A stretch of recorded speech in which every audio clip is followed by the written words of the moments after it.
Hey, innovators. I just wanted to tell you this episode is one of those episodes where you just go, wow, I am really glad someone thought about this because it really will make the world a better place. So get ready to be inspired and enchanted because I certainly was. It just happened and I'm still juiced and I cannot get over it. So I got to sit down and chat with Corey Ellis, who is the co-founder and CEO of Grocer, which is actually a company that started with the goal of providing tools to help grow food in any climate all year round. Now, we talk about so many topics, like how a trip to the Arctic inspired Grocer, where the name came from, what it actually means.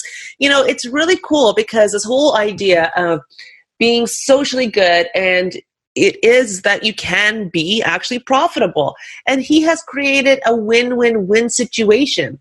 He empowers Canadians regions that are remote to be able to grow fresh produce locally using this modular hydroponic systems. And it's brilliant because, you know, we end up saving water, we eliminate carbon footprint. He's actually helping feed the growing worldwide population with organic foods. It's amazing. And we talk about how this innovative idea is not only just helping farmers, but it's helping small businesses. And in fact, the creation of small businesses for other entrepreneurs as business models. We talk about how this product actually is turning non-farmers into farmers, including our Prime Minister, Justin Trudeau. We get the scoop of what Prime Minister Justin Trudeau thought about this and how they've been trying to solve this for years. And we talk about more, like he actually opened up my eyes about how Canada is a food insecure country. I never thought about that before. And plus, I get a little bit of the scoop from Corey about the whole entire Dragon's Den experience. So we get behind the scenes info and so much more. You're going to really enjoy this episode because you're going to be inspired. And remember, we can all make profit and still be socially good. And this is just one of those things. You're just like, wow, you're really proud to be Canadian and part of this whole ecosystem. So check it out. I can't wait to hear what you think. Cheers.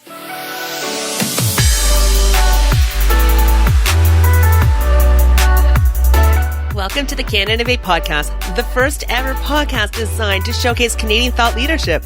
These innovators share industry insights, entrepreneurial best practices, lessons learned, and other tips that we can incorporate right into our lives, our careers, and our businesses. So let's get inspired. So I'm pretty excited because I get Corey Ellis in the house with me today, and he is actually the co-founder and CEO of Grocer, a company that started with the goal of providing a tool to grow food in any climate all year round. Like, this is really brilliant beyond belief. Like, his unique perspective as a social entrepreneur has helped him understand and enable community-level impact through profitable, market-driven business models. And I love stories like this. So, Can Innovate listeners, we are in for a massive treat beyond belief. And we're going to learn so much and what he's doing for the economy, what he's doing for the planet, what he's doing for the world, and really get into his brain because he's brilliant. And I've actually been following his career, especially when he actually kind of killed it on Dragon's Den. So we know that he's got a great marketable story here. So welcome, Corey. Thank you, Sapna. Thanks for having me. I mean, I just think there's so many questions I have for you. So maybe you could just start off by kind of giving our audience listeners a little bit of an intro of what exactly is Grocer. Yeah, so Grocer is a company that my business partner, Lee, and I started back in 2016. We were working in Nunavut, so one of Canada's most northern areas, and we really wanted to find a solution to be able to provide people with tools to grow food, even though they were living in the Arctic. And so that was kind of the starting the impetus for this business. And today we've got a product that allows people to grow vegetables commercially. We're growing veggies at -50 all the way up to +40, and we're doing it in a controlled environment. So it's a completely automated machine that essentially allows people to bring the food closer to where consumers are and where people are actually going to be eating that food. It's so awesome. So first of all, how did you guys come up with the name Grocer? Well, it was kind of a love of puns, I guess, that brought us here. And so Alita and I, both thought that, we're growing. We're a business that, is a growing business, but we're literally growing veggies. And, we thought we're also kind of a grocery store in some places. And so it was kind of the idea that we're a grocer, but that we're growing that made us come up with that name as something that stuck. And it was nice and, quick and short. And so we liked how catchy it was. I know, I love it. I think it's really cute because honestly, when I started looking into you guys, I was really fascinated by a lot of things you were talking about. Like, for example, I hadn't really thought much about, where all the food really comes from and that we don't grow things year round, right? Because we don't exactly have the climate. But then you're up in the Arctic.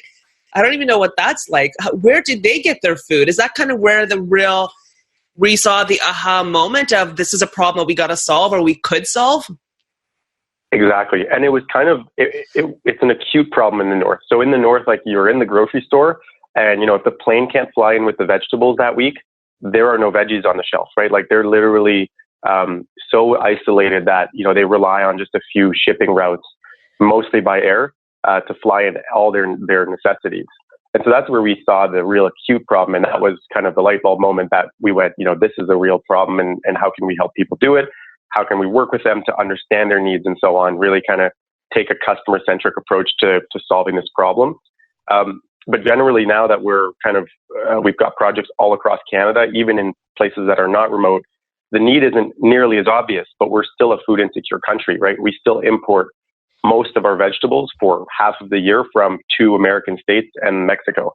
And so when you think about it that way, if anything were to happen from a climate perspective or, geopolitically or anything like that, or just simply, transportation can't bring us our food, we're going to be in a pretty tough bind. And so that's what we're trying to think about when we're thinking about the problems that we're solving is kind of this larger macro kind of view on the problems we're tackling with our technology. It's really funny. I loved how you mentioned that Canada is still a food insecure country because I had never actually thought about that before, that, we do have a lot of imports coming in, and how come we're not actually utilizing a lot of our local produce? I mean, yes, I know summer's, it's seasonal, but, in the summertime, we're still not using our local produce either. So it kind of was like a little fascinated by that. Yeah, there's a few barriers in the way of farmers getting their product to market, right? And so it's all about, well, at a large scale, it's all about consistency, right? So if you can't get product in the same quality, in the same quantities every week for a set period of time, you're going to have a really tough time getting your product into really large grocery chains and institutional food services and all the rest of it. So this is a tool that, we think we can give to farmers to allow them to both expand their product offering, but also have that level of consistency so that they can get into those markets and get their local products more widely accessible by people. No, I think it's brilliant, but you're also available for entrepreneurs and small businesses as well, right? That's right. Yeah, a lot of our customers, they'll invest in this as an opportunity for their businesses. They'll have a small farm or a restaurant and buy this to actually grow for themselves. And kind of open up a farmer's market or a CSA with it, like a weekly subscription of produce. So we've got lots of folks who run this as a business, and it's quite exciting to be able to support them in doing that. Well, I have to be honest, when I saw the actual videos, and I was like, okay, so listeners, visualize kind of a freezer on a really kind of pimped up trailer that is just, it's beautiful and it's just remarkable, and it's connected with, the internet and everything else and temperature controlled and so on. It's just really fascinating. It kind of feels a little bit like sci-fi. But I actually it's a bit like sci-fi, yeah. It does feel like a little sci-fi. Like you see them on the ships, and they have that one room and it's all produce growing everywhere. So I really thought it was really fascinating that you've got this kind of pimped up trailer freezer that kind of looks like it's part of science fiction. But I was reading that you can actually get things grown within 6 to 8 weeks. Is that true? Yeah, that's right. And the cool thing is we're actually growing everything from seed. So we only need to send our customers like a really small box every few months. And because we're giving the plants exactly the environment that they need to grow, they'll grow extremely fast. So, for example, we're tripling, the amount of carbon in the air that the plants can absorb so that they're more efficiently photosynthesizing and stuff like that. So we're able to optimize the growing environment so that plants grow faster in our system than, in a field or in any other comparable system. And so that level of precision with what we're doing is the exciting part of our business, is that, there's a lot of efficiencies that can be achieved by doing it the way we're doing it. So this is really fascinating, because I also was wondering about, you've got it all enabled by technology. Is the tech just monitoring the actual temperature, or is it also monitoring the health of the actual plants or the produce that's growing? At this point, most of the plant health stuff is left up to the farmer. So they're trained to spot, what a healthy plant looks like. They can look into the root zone and look at the plant roots directly, because we have no soil, so they're exposed and they can look at them. But at this point, we're only really automating the entire environment. And so we know with a great degree of precision what exact temperature, a plant will want when it's sunlight out or when the lights are on, and the exact temperature, humidity, and the rest of it when the lights are off. So that's what we know right now, and we call those kind of plant recipes.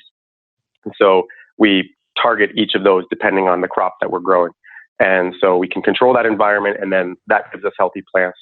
In the future, we're going to work towards, artificial intelligence that can actually help us predict what a yield might be based on, what the plant looks like and how healthy it is. And so those are still things on the horizon that I'm super excited about, that, once we reach that point, we'll be able to, have an extra degree of, understanding of what's going on.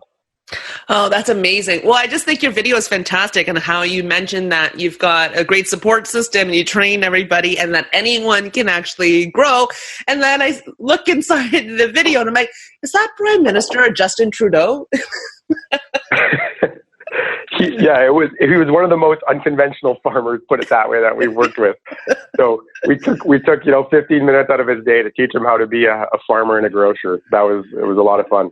What was his reaction to all the technology and this idea and concept?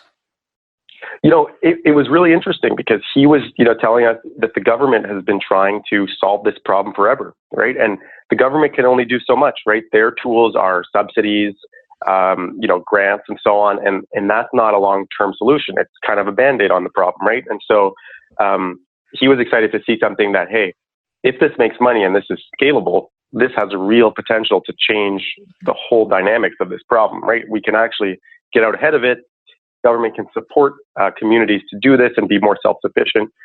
It's just a win-win all around, right? The communities win, they get to create more jobs, but the government can get away from sort of being reactive and being a lot more proactive. So I think it was great to get to show him what we were doing, and we're definitely excited to be thinking, alongside government on, how is the best way to get these things out in the field, and how can we do this in the best way possible to help as many people as possible. It's really amazing. I mean, congratulations, because you guys also have won the Feeding Hungry Planet, award that you guys had, and there's a Gen Next award at United Way in Ottawa. Like, you're just racking up awards, so people are really happy and excited, and it looks like you've got a lot of adoption for this type of idea and product. Yeah, we're pretty grateful. We've got an awesome support network of people that, are always thinking about us when things come out like that, recognize the work that we're doing. So it's a great thing to have, some recognition as we go. But, the thing that really gets us excited and gets me up in the morning is thinking about like how people are going to be using what we're doing and how it's actually changing people's lives. That's really what gets us going, right? The awards are a great thing. But the why behind our business is I think the most exciting. I agree. I mean, honestly, I was so touched by this. This is why I was like, I can't wait to get you on here. There's so many different elements. Like, you've taken something that is, as a social entrepreneur and made it something profitable, and it's doing so much good for the environment. It's doing so many amazing things. Because I think one of the statistics you were saying that, not just the amount of how much it takes, we don't have enough land in order to substantiate the population growth. One of the things that we're thinking about and grappling with at like a macro scale is, we're going to have to feed an additional 2 billion people before I turn 50 years old, right? And so how do we, as entrepreneurs, create technology and tools and products that will actually help the world transition to a place where our agriculture system can actually support that many people. Because what that means in reality is that we need, land the size of Brazil of new farms to just feed those many people. And, that land just doesn't exist. So we need to figure out how we can use the existing land that we do have that is productive agriculturally and increase yields there, or do stuff like we're doing, which is using land that is not suitable for agriculture today, but giving people tools to make it suitable for agriculture, right? And so that's really exciting. And aside from that, we know agriculture is super resource intensive. It's one of the most resource intensive industries in the world. And so how can we, feed more people with fewer resources inputs? That's one of the exciting things with what we're working on is, not only eliminating the carbon footprint of these tools, but also making them carbon negative so that we can take carbon out of the air, put them in plants, and then feed them to people. And the other thing is reducing the water use that's used for this. So we're using, less than 0.5% of the water that's needed to grow the exact same amount of crops in a field in California. We're doing it with, drops of water compared to gallons.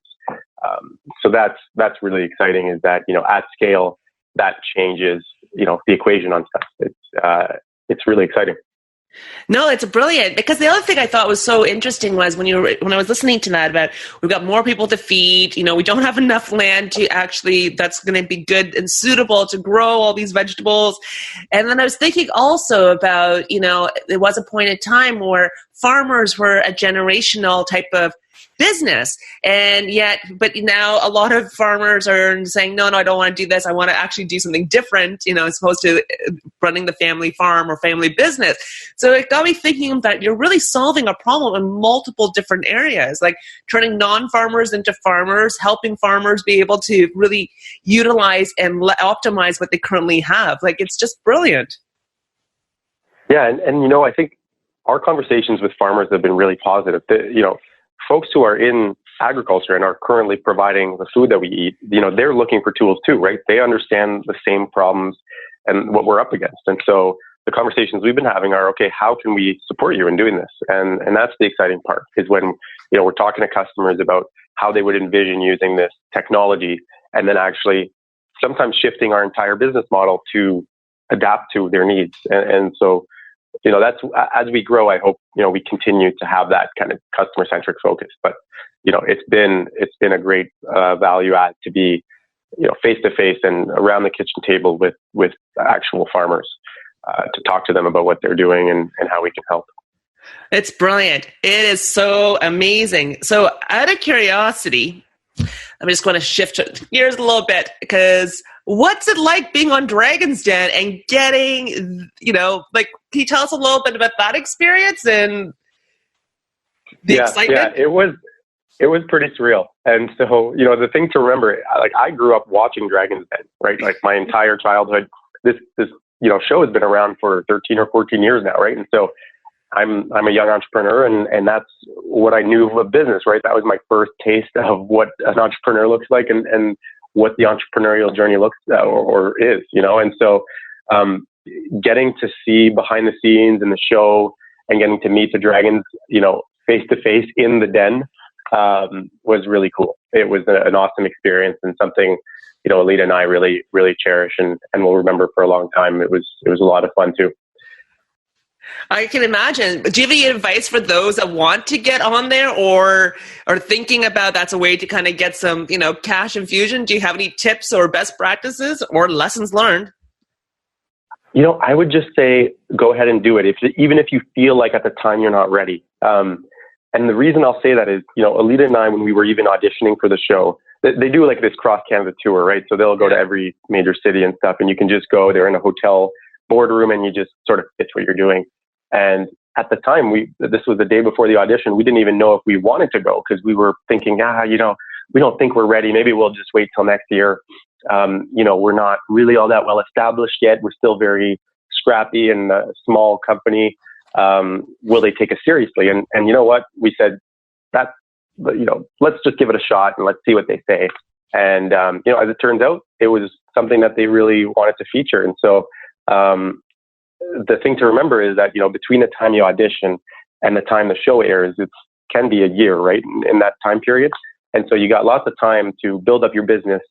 And it's a great kind of showcase opportunity to show Canada and all the viewers of the show what you are doing. And so, all that said, we learned through that process that, you don't have to be necessarily ready right now. If you believe in your story and you've got an exciting product or story to tell, give it a shot, because it doesn't cost you anything. And the worst they can say is no, and you show up next year again. Brilliant. But you ended up getting quite a few different offers, but you decided to finally go with Arlene and Lane, right? That's right. Yeah. So we accepted Arlene and Lane's offer on the show. And then after the show, we ended up kind of going back and forth. And in the end, we didn't take their offer. But it was kind of, almost overwhelming on the show, right? Where you've got all these, really successful entrepreneurs that believe enough in your concept that they're, going to put their own money towards it. So that was pretty cool. And as entrepreneurs, we really respect the Dragons. They're pretty cool people. Yeah, and I hear when I was reading one of the articles, it said that the Invest Ottawa's watch party was basically launching to the feet. So you were like the Raptors for them. That's right. It was a lot of fun.